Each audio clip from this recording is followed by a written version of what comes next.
In today's video, I'm going to teach you how to manage startup apps on your Windows computer using Task Manager.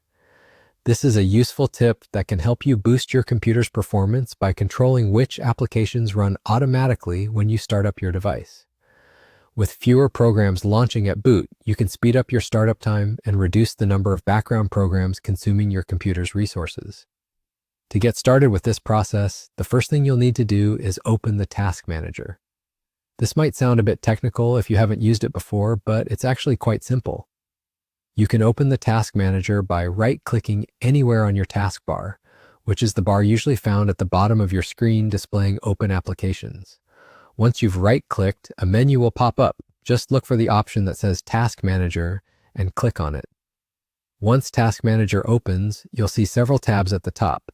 Each tab gives you access to different aspects of your computer's performance and processes. For today, we're going to focus on the Startup Apps tab. This tab is easily spotted by its speedometer logo. Giving it a click will reveal a list of all the applications that are configured to start when your computer turns on. You might be surprised at the number of apps running without your knowledge, and that's part of what we're here to clean up. In this list, you'll see each application's name, as well as a status column that indicates whether the app is currently enabled or disabled to run at startup.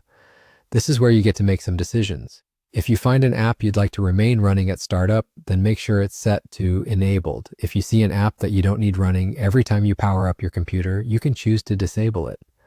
Simply click on the app and then look for the enable or disable button, depending on the case, which should be located near the bottom right of the Task Manager window.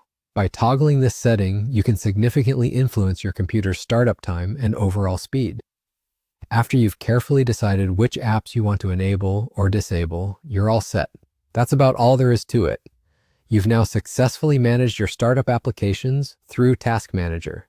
This simple adjustment can make a noticeable improvement in your daily computing experience by freeing up resources and reducing load times. It's a great routine check to perform every once in a while to keep your system running smoothly. Thank you for watching, and I hope this guide helps you better understand how to control your startup applications on Windows. If you found this video helpful, feel free to explore more tips and tricks to enhance your computer efficiency. Happy computing!